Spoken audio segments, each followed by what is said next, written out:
Tradicionalmente, na parte da exposição, a gente grava para poder disponibilizar depois para quem não pôde participar. Terminando a exposição, a gente encerra a gravação para voltar ao ambiente de bate-papo. Tudo bem? E então, Combinado. eu inicio aqui só fazendo o agradecimento aos nossos coordenadores da Comissão Tributária, de Estudos Tributários, da BIAB, do Sindibor e da Aresp, doutor Antônio Santa Rosa e doutor Gustavo Santa Rosa, da DFSP Advogados. Agradeço aqui a todos os membros da comissão que estão aqui com a gente hoje nessa reunião. Os nossos coordenadores, doutor Antônio e doutor Gustavo, prepararam uma pauta pesada aqui, né, constituída dos seguintes temas: avanço e retrocesso da reforma tributária, Estatuto Nacional de Simplificação de Obrigações Tributárias Acessórias, extinção do juro sobre capital próprio, projeto de lei 4258 de 23, exclusão das subvenções da base de cálculo do PIS e da COFINS. Entendo que o último é uma oportunidade, né, um alento aos anteriores, para que todos não saiam daqui atrás de um Prozac, um Armigrem, coisa assim, né? Então, tá bom. Sendo assim, passo a palavra para vocês, agradeço mais uma vez e vamos em frente. Boa reunião a todos. Legal, obrigado, Reinaldo. Quero dar as boas-vindas a todos e, mais uma vez, dizer o seguinte, né? Essa nossa reunião aqui é uma proposta de discussão, né? E não uma palestra, né? É uma proposta de discussão. Esses temas que a gente bota aqui para falarmos hoje são temas realmente bem espinhosos, né? Como eu falava aí antes, na saudação aí ao Reinaldo. Mas, assim, a gente não tem aqui nem capacidade, nem condições de esgotar cada um desses assuntos, né? Mas é importante a gente dar uma remexida nesses temas, né, para saber em que pé a gente está vendo essa situação, né, e para deixar esse assunto sempre latente aí na cabeça de todo mundo, porque aqui a gente está, né, o governo está definindo aí o futuro das empresas, né, das empresas, da questão tributária, né, e, e no Brasil, né, como não poderia ser diferente, né, porque isso é um negócio que já está enraizado aqui no nosso país, né, a reforma tributária que se prevê uma simplificação, né, no pagamento, na construção, no cálculo dos tributos, né, acaba indo para um caminho que, em vez de simplificar, acaba complicando cada vez mais, né? Porque um dos temas bem discutidos hoje dentro da reforma tributária é a questão da alíquota, né? A alíquota, fala-se aí do tal do imposto único, né? Do imposto da contribuição da CBS, do IBS, e aí que alíquota será usada. Então, o que a gente está vendo é que o Brasil está indo para um caminho onde nós possivelmente tenhamos a maior alíquota do mundo dentro do imposto único, né? Vamos dar esse apelido aí, né, para a reforma tributária do imposto único, mas assim, é, é, a gente começou a falar em 25%, o Senado já está falando em 30%, 32%. Quer dizer, a gente está totalmente num caminho diferente daquilo que se esperava da reforma tributária, né? Fazer uma simplificação tributária num país como o Brasil, que é um manicômio tributário, né, que a gente ouve falar sobre isso o tempo todo e a gente vive isso no dia a dia das empresas. Quando você pensa numa simplificação e o negócio começa a fazer que nem uma sanfona, né? Vai e volta, vai e volta, vai e volta. Então, a gente fica cada vez mais preocupado no que vem aí desse movimento, né? O que a gente tem percebido nisso é que o Congresso, né, a Câmara dos Deputados acabou passando o texto para que o Planalto aperfeiçoasse o texto, porque o Planalto, desculpa, para que o Senado aperfeiçoasse o texto, e a gente está vendo lá que as coisas não estão se aperfeiçoando como se esperava, né?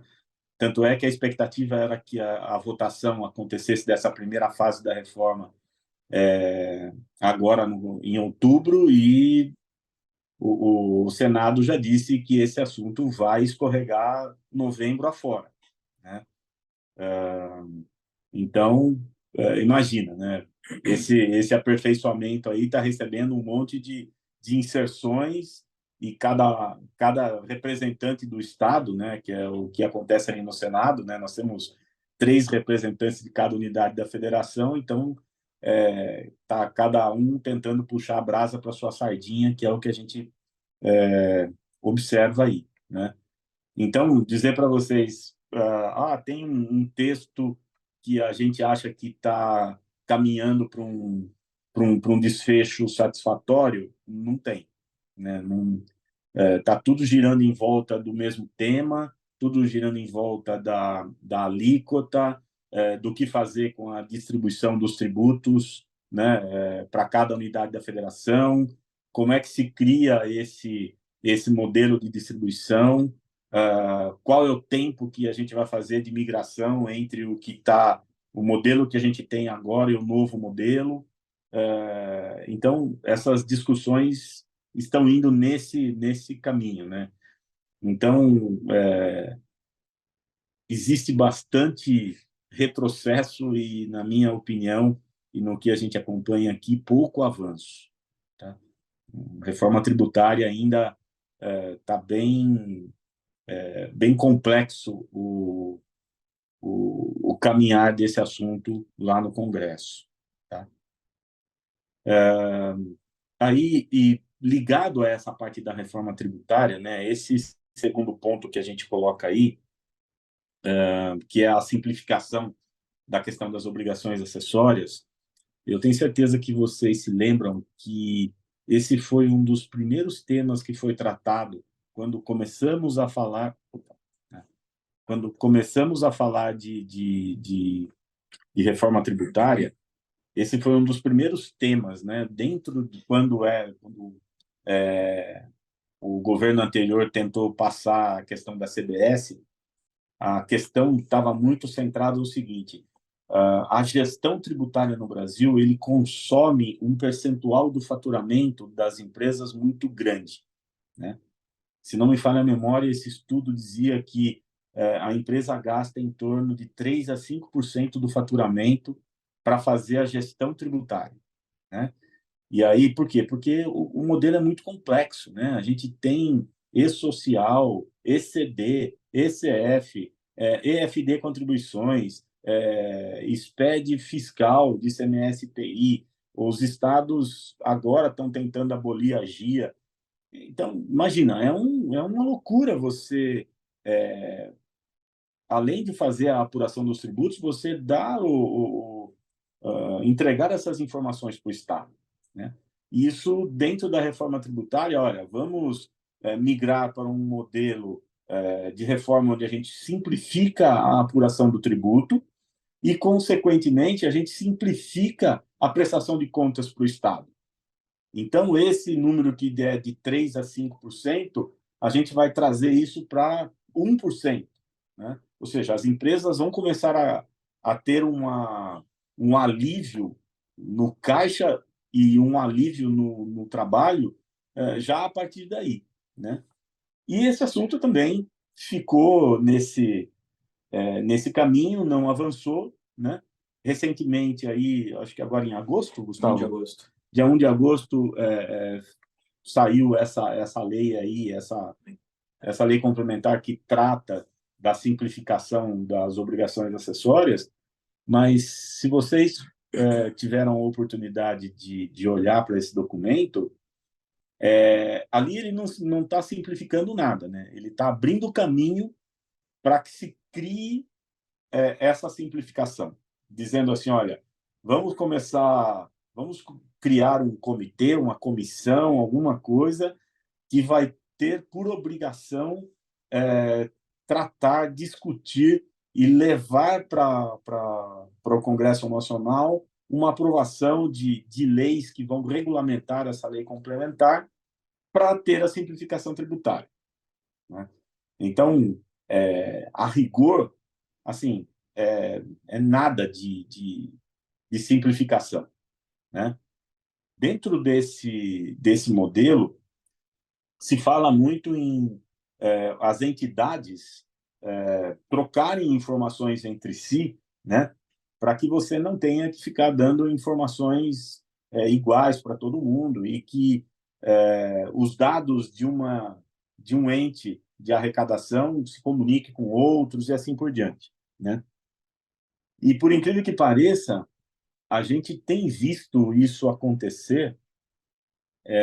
E aí um exemplo bem interessante, quando as empresas vão até a Procuradoria, né, da Fazenda Nacional para fazer aqueles acordos, né, de eliminação de dívida, né, aquela transação individual, né, a Receita Federal atribui um rating para as empresas, né? E esse rating é medido e que eles chamam de COPAG, né?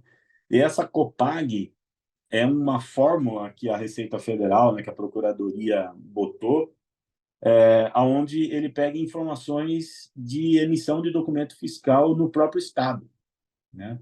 Usa tributos de fonte, né, através das DIRFs, ou seja, ele vai concentrando todas as informações daquele contribuinte, né, para que ele possa atribuir um rating e dizer o quanto ele pode conceder de desconto, a quantidade máxima de parcelas que pode ser concedido. Então, essa troca de informações aí os entes arrecadatórios, né, de alguma forma já está acontecendo, né? Ainda fora do âmbito dessa lei complementar, mas a gente vê que a gente vai seguir num caminho no futuro aí, onde todas essas informações vão estar disponíveis para todos os entes de arrecadação, como é o caso aí dessa Copag, né? E é bem interessante que essa Copag, acho que ela tem 10 itens, né? É uma lista de 10 itens e depois, no fim, dá um rating. E ali você vai ver emissão de notas fiscais de saída, recebimento de notas fiscais de aquisição, o tributo retido na fonte sobre prestação de serviços. Ou seja, é um resumo de toda a vida tributária daquele contribuinte, né? Isso a gente pensa sempre numa condição de ser prejudicial, né, para o dia a dia, mas essa questão da simplificação de obrigações acessórias, a unificação dos tributos mediante a reforma tributária, vai fazer com que a gente tenha um único repositório de dados, onde os entes todos vão poder utilizar dessas informações, né? Então, dentro desse modelo aí de simplificação de obrigação acessória, eu gostaria muito de ter uma notícia aqui para vocês e dizer o seguinte: olha, sabe aquele negócio de escrituração contábil digital, né, que é a ECD, a escrituração contábil fiscal, que é a ECF, a EFD Contribuições, que é a pura PIS e COFINS, a EFD ICMS IPI, que você informa ali, inclusive, as obrigações da GIA, do inventário anual da empresa. Isso tudo agora está num único lugar. Infelizmente, não, né? Infelizmente, eu não tenho essa notícia para dar. E a notícia que a gente tem para dar e o que nós estamos acompanhando é que foi gerado a possibilidade de se conversar sobre o tema, né? Tá criando o ambiente para que esse tema entre em discussão, né? E só voltando ao ponto inicial, para nós não perdermos isso de vista, inclusive para que a gente possa cobrar aí, por exemplo, a Fiesp, né, para que interfira nesse ponto, é que essa simplificação tem que trazer resultado financeiro para o negócio. Ou seja, a gente precisa gastar menos para poder entregar as informações para prestar contas com o governo, né? Esse é um ponto que as empresas, as entidades, não podemos deixar esse negócio ficar longe dos nossos olhos, né? Sempre que a gente for falar sobre esse assunto, a gente tem que trazer na pauta essa questão da não só que a simplificação tem que trazer economia financeira, de fato, tá? Então, esses dois temas, né, eles estão ligados, né? Um é uma criação do ambiente, o outro é o que a gente imagina, né? O Brasil, na situação de desenvolvimento, né, no modelo de inserir-se no mundo dos negócios aí, a reforma tributária é essencial, mas aqui ainda a gente está com discussões bem acaloradas sobre princípios básicos, né? O Reinaldo tem tratado bastante disso, né, Reinaldo? Eu tenho certeza que você consegue contribuir com a gente aí também sobre esse tema, né? E, na verdade, eu ia até, doutor Antônio, fazer uma pergunta, Uhum. assim, de uma coisa que me ocorre, que é o tempo da maturidade das ações práticas desse Estatuto Nacional de Simplificação das Obrigações Tributárias. Infelizmente, a gente imagina que seja grande esse tempo, né? E Uhum. eu não sei o quão maior ou menor seria a estimativa de prazo para que os efeitos aconteçam em relação à própria reforma tributária, né? Porque eu fico imaginando aqui um desserviço de canalizarmos muito esforço em tentar consertar o programa, o modelo atual, sendo que ele vai ser extinto, ainda que em um prazo maior e de forma simultânea, né, concomitante, melhor dizendo, a gente vai conviver com os dois programas ao mesmo tempo, mas eu não consigo, não sei se a gente está aqui com falsas esperanças, né, e vai acabar despendendo ainda mais energia. Por exemplo, umas questões que me ocorre seria pegar o próprio estatuto, que na verdade o texto ele é totalmente genérico, como você já bem disse, ele não traz efeitos práticos e soluções específicas para cada situação, fala muito sobre a questão de integração nacional e discussão e participação de entes federativos, mas é um texto político, não tem nada de técnico aquele texto. E até agora, salvo o melhor juízo, eu não encontrei nada que traduz esse texto em documento técnico que pudesse, por exemplo, trazer aqui a discussão, pessoal, olha, esse tópico tá em voga, o que vocês acham sobre ele, o que a gente pode propor, até porque temos alguns canais para oferecer essa proposição, como o doutor Antônio bem disse, a Fiesp é um deles, né? Mas eu não vejo que essa ligação está acontecendo. E aí vem a reflexão, né?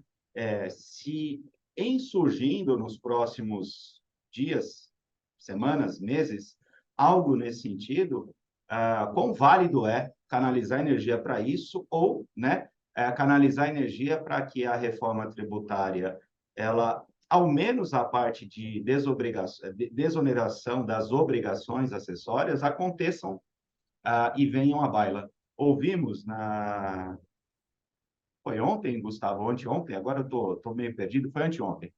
O doutor Gustavo participou comigo numa reunião lá na Secretaria Especial da Reforma Tributária, em Brasília, em que o representante da secretaria dizia, insistia com o grupo que lá estava, que era um grupo de reformadores, a seguinte informação: olha, a ideia é a gente aprovar, né, o texto geral agora, para que a gente comece a entregar resultados em termos de desoneração das obrigações acessórias, e, num segundo momento, discute as exceções e os extras, né? A calibração do imposto que o doutor Antônio falava no começo, né? O Bernardo Api está falando de 20% a 22% sem os extras e exceções, né? E aí tem uma enxurrada de setores que estão lá em Brasília, com seus congressistas, ou não, mas geralmente com algum representante, discutindo que ele precisa ser menos onerado pelas razões legítimas que ele entende. Nós somos um deles, pela reforma tributária, que é a situação lá de ser uma atividade ambientalmente responsável e de que ela está aí com uma possibilidade de ser onerada em até 70% a mais do que hoje ela já pratica de imposto. Então, chega lá e pedir pelo menos a neutralidade desse impacto superlativado é um dos motivos que nos fez ter essa audiência e que vai ter uma próxima representada pela senadora Margarete Busetti. Mas, dito isso, faz com que o governo esteja, justamente como o doutor Antônio falou, majorando a alíquota para 25 a 30. Então, como se ele tivesse tirando a culpa da situação, falando, olha, eu calculei 20 para todo mundo, agora vem todo mundo aqui e pede que não participe de uma parte do todo, obviamente alguém vai pagar essa conta e está chegando em 30. Então, ele se auto-intitula como o autor dos 20%, né? Isso. Mas eu fiz esse saladão porque, na verdade, o tema principal para nós é o inicial, né? O principal são as obrigações acessórias, e me confunde muito. Olha só, ontem o governo de São Paulo lançou o tal do Facilita São Paulo. Todo mundo esperava uma espécie de programa que pudesse simplificar, inclusive, a questão de recolhimento de impostos no estado de São Paulo, ainda que imaginássemos que isso seria um pouco utopia, e não teve, salvo o melhor juízo, e o governo vem esclarecer melhor de novo, né, o texto político do que foi publicado, mas por hora é um tal de rating também para poder classificar as empresas quando elas venham a iniciar as suas atividades, desobrigando certas licenças e alvarás de acordo com determinadas classificações. Salvo o melhor juízo, isso todos os governos lançaram do passado, né? O tal do acelera, facilita, deram um monte de nome, né, para poder abrir empresa mais fácil e desobrigar de algumas situações. O que torna frustrante ver esse programa do governo é imaginar, é isso que tem para oferecer? A gente está discutindo uma situação altamente onerosa, ele está falando sobre avaliar uma empresa e classificar como baixo, médio ou alto risco, e aí, olha, você não precisa de AVCB, é isso? Nossa, a gente está na idade da pedra, né? Lascada, nem polida né? Bom, eu não ajudei em nada, doutor Antônio, eu só te joguei a dúvida sobre a questão do o quanto que esse Estatuto Nacional vale a pena em relação à reforma tributária e acabei falando mais do que devia. Não, você foi sensacional, Reinaldo. Acho que você colocou esse tema que a gente pode resumir o seguinte, né? O Tostines vende mais porque é fresquinho porque vende mais, né? A gente trata de um assunto que está acabando ou bota esforço naquilo que vem pela frente, né? E aí, assim, a minha percepção é que esse Estatuto Nacional da Simplificação, ele tem que criar um ambiente para a vinda da reforma tributária, né?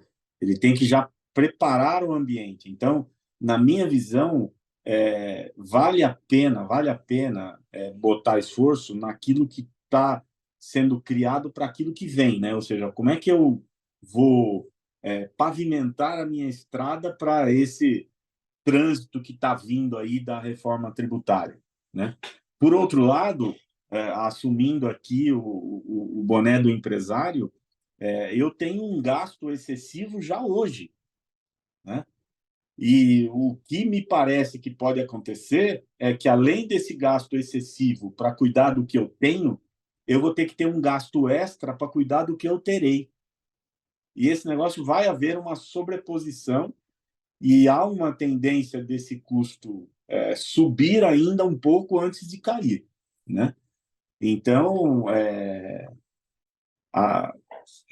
para essa sua colocação, né, a minha visão dessa situação é essa. Eu acho que a gente precisa concentrar esforços naquilo que está vindo, né? E entender que esse negócio não pode ter um acréscimo financeiro para depois haver um decréscimo, né? Ou seja, vamos fazer um movimento para a gente preparar o caminho e já com essa visão de quando a gente começa a reduzir o nosso custo para cuidar desse acerto de contas com o governo. Tá? Acho que é esse Antônio, uma o... pergunta que me ocorreu aqui, assim, será que a facilitação desse processo ou não, ela está muito relacionada à, à questão do pacto federativo, no tocante a como o recurso será distribuído para os estados e municípios, e a aceitação, né, dos 5.560 prefeitos e dos 26 ou 27 governadores de que aceitem o tal do algoritmo proposto na PEC 45, e isso neutralizaria toda esse faseamento, ou boa parcela desse faseamento de obrigações concomitantes. Em outras palavras, são eles os responsáveis por tornar esse processo mais ou menos simplificado? Eu Isso não tenho completa. Não, não, é esse o ponto da questão? Eu não tenho dúvida disso, né, Reinaldo? Eu vejo que esse estica e puxa aí, né, dos prefeitos que não querem largar o osso, dos governadores que não querem largar o osso, é que dificulta toda essa discussão, né? Essa questão de simplificação não existe, né? Porque os municípios têm diferenças abissais, né? Isso, estamos falando aí dos 5.700 municípios com diferenças abissais, né, de arrecadação, de participação no produto interno bruto, né, e se a gente trouxer para o âmbito estadual também, então imagina, tem estados que produzem pouco, mas recebem royalties por conta do petróleo, porque no local onde ele existe ali tem bacias de petróleo, né? Que é o que deve acontecer com o Amazonas daqui a pouco, né? Então, assim, eu acho que essa situação toda dificulta demais qualquer processo de transição, de simplificação. Eu não tenho, na minha opinião, olhando, lendo tudo que acontece nesse mundo, esse é um problema seríssimo, seríssimo. Vamos Bom, brigar com eles, então, né? Com eles, para jogar a conta no colo deles e expor eles a público, né? De que, obviamente, que eles não podem jogar para o setor privado, o setor produtivo, a responsabilidade de resolver o problema, vamos chamar aqui deles, né? Ainda que é, seja o problema de todos nós, mas, enfim, eles não podem ficar inerte nessa situação, simplesmente indo lá nas audiências públicas, como fizeram na última, que foi ontem, e encher o governo de senões e simplesmente sair de lá falando: eu preciso manter a minha arrecadação. E é o que estão fazendo. E a audiência, que seria no dia 4/10 para a votação do relatório, não vai acontecer justamente por conta desse ponto crucial, né? exatamente, exatamente. Então, como é que fala? A reforma tributária está sendo morta pelo fogo amigo. Mas esse tema, né, de reforma tributária, eu acho que ele tem elementos suficientes para a gente ficar discutindo isso aqui o dia todo, pesando prós e contras, né, falando de tempo de transição, de simplificação, de alíquota, de perda ou ganho de arrecadação para os entes que participam do negócio. Mas, assim, eu acho que o importante daqui, né, e a mensagem é, independentemente de quão esse negócio avança ou retroage, né, o importante é nós nos inserirmos e ficarmos atentos a essa movimentação toda, né, e, na medida do possível, né, fazer o Sindbor, a Biab e a Aresp fez esses dias, né, trazer aí esse assunto para discussão até num fórum político também, né, porque no fim do dia o que pesa mais aí é a discussão política, né, a discussão prática na minha opinião, ela vem depois, né? Primeiro você decide politicamente e depois você ajusta de forma prática, né? Então, temos assunto para bastante conversa, tá? E seguindo aqui, né, a nossa pauta, né, o nosso ponto, a gente, na última reunião que nós fizemos, acho que foi lá pelo dia 15 de agosto, né, nós falamos sobre o juros sobre o capital próprio, né, onde a gente poderia fazer retroativo por conta de um posicionamento do Superior Tribunal de Justiça. Então, assim, oportunidades aí para as empresas, né, poderem buscar esse resgate aí do que não foi pago a título de juros sobre o capital próprio do passado. E aí a gente também agora a gente tem que pensar o seguinte: com essa mudança, né, do teto de gastos, né, que passou a ser o arcabouço fiscal, né, e numa situação onde a gente tem políticas públicas, né, políticas sociais sendo, se não mais fortalecidas, e eu não quero entrar aqui na discussão política, mas pelo menos está sendo mais discutidas, né? Então, com isso, o governo aumenta gastos e o arcabouço disse o seguinte: ó, você só pode aumentar gastos desde que você aumente a arrecadação, né? E aí não estamos pensando, né? Se a gente botar o chapéu aqui, né, do executivo, né, do poder executivo, não está se pensando em aumentar a produção e, consequentemente, aumentar a arrecadação, né? Estamos pensando aqui o seguinte: ó, como é que a gente pega, como é que a gente tributa coisas que não eram tributadas, como é que a gente tira incentivos de setores incentivados, como é que a gente destrói coisas que vinham do passado para poder, com isso, aumentar a arrecadação, né? Então, a questão da extinção do juros sobre o capital próprio, a gente está falando disso já há algum tempo, já se discute isso, né? Tentaram botar um jabuti numa lei agora que eu não me lembro na conversão aí de uma medida provisória, tentaram botar esse jabuti e de extinção do juros sobre o capital próprio, acho que durante o período de pandemia, né? Mas aí acabou voltando e agora estamos de novo aí através de um projeto de lei para extinguir o juros sobre o capital próprio. Esse juros sobre o capital próprio, a gente já falou historicamente sobre ele, né? Que ele foi a substituição daquele modelo de correção monetária que a gente tinha no passado, né?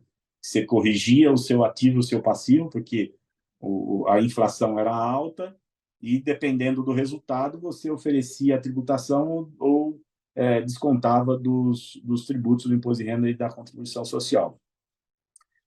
E esse modelo do juros sobre o capital próprio veio substituindo esse modelo de correção monetária das demonstrações financeiras, né? E agora, então, para essa situação de aumento de arrecadação, em vez de a gente aumentar a produção, a gente vai e tira a extinção aí o pagamento dos juros sobre o capital próprio, tá? Minha opinião particular, né? E a gente discute isso aqui no escritório. Esse negócio vai passar, não tem jeito, né? Não tem jeito. A pauta social, ela tá muito forte, né? E a gente está vendo aí os movimentos, né, de troca, né, de ó, vota comigo que eu te dou tal coisa, né? Então, a gente acredita que essa extinção dos juros sobre o capital próprio deva sair provavelmente antes da reforma tributária. Então, é bom as empresas olharem para o seguinte, né? O que eu vou fazer com isso? Como é que eu vou aproveitar? Se tem um passado, como é que eu trago esse passado para dentro do negócio, prevendo que isso vai acabar, né? Certamente, ou certamente não, estou sendo um pouco exagerado, mas possivelmente a partir do ano que vem não tenhamos mais esse modelo, né? Então, a sugestão é, vamos fazer com que aproveitar tudo que a gente tem agora, porque isso vai acabar, tá? Eu não sei se vocês acompanharam também, mas assim, com esse modelo de reforma tributária, que daqui vai ter uma transição que começa em 2 anos, que demora 8, 10, 5 para acabar, mas assim, muitas empresas estão correndo atrás de incentivos, né? Saiu uma caça por incentivos. As empresas estavam, eu não vou fazer porque eu tenho, acho que eu posso ter problema no futuro, isso, aquilo. Só que assim, agora a situação já está colocada aí, né? Então, o que as empresas estão dizendo? Ó, antes que venham aqui e levem mais um pedaço do meu negócio por conta de pagamento de conta pública, né? Então eu vou buscar incentivos, vou buscar recurso onde tiver, né?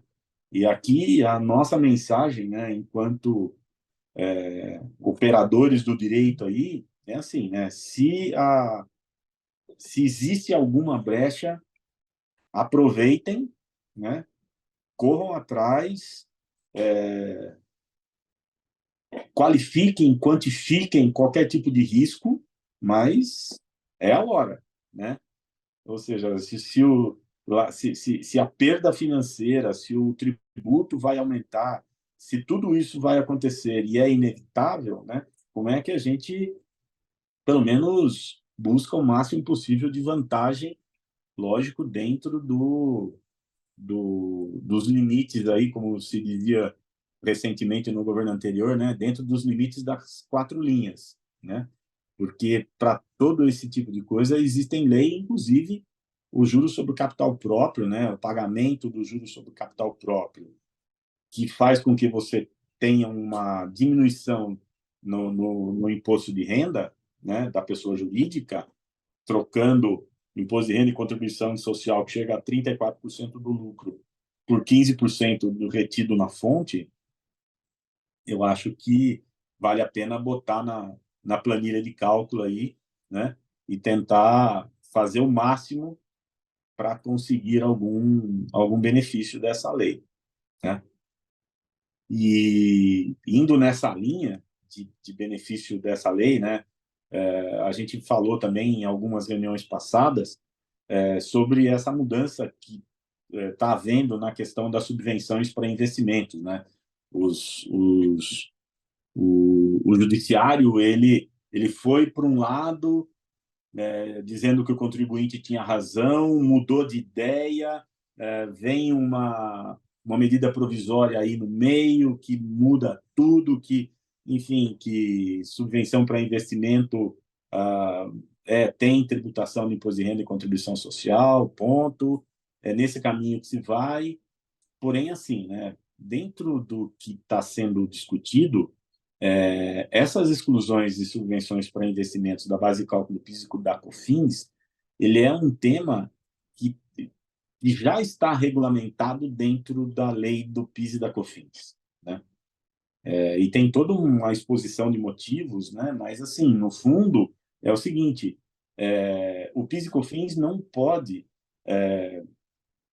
fazer com que um contribuinte que tenha um benefício para fazer um investimento num local onde precisa melhorar o IDH, você acabe ganhando com uma mão e devolvendo com a outra. Então, a lei do PIS da COFINS deixou claro que essas subvenções para investimentos não fazem parte da base de cálculo do PIS da COFINS, né? Então, isso é uma boa notícia, como disse o Reinaldo aí, né? A gente está colocando aqui, mas isso está escrito na lei, né? Ou seja, quem trabalha com esse tipo de situação, né? As empresas que têm essas subvenções para investimento, certamente já viram, né? Já entenderam ali no texto da lei do PIS e da COFINS que isso não faz parte da base de cálculo e que provavelmente já estão usando a não tributação desses incentivos, né? Quer eles sejam por redução de tributo, redução de base de cálculo, seja lá como for, essas receitas não fazem parte da base de cálculo do PIS e da COFINS, tá? Então, a gente colocou isso aqui até para dar um reforço, né? Mas a gente sabe que as empresas são absolutamente diligentes, né, sobre esses temas, principalmente no que diz respeito à tributação, né? Acho que todo mundo acende uma lupa aí e fica olhando nos detalhes, né? Mas é um assunto interessante também, porque como é essa discussão de que isso faz parte da base de cálculo do imposto de renda da contribuição social, às vezes alguém pode pensar e levar isso tudo na mesma esteira, né? Olha, se eu estou tributando aqui, vou tributar lá também naquelas outras contribuições, e não é o caso. Essas contribuições estão fora, né? Não alcançam esses resultados desses incentivos fiscais, tá? Então, essa é uma boa notícia, né? Eu acho até que a gente deveria ter invertido, né, Reinaldo? Começado com a boa notícia e depois ido para o resto. Não, mas é sempre bom terminar sorrindo. É isso, é isso. Doutor Antônio, esse PL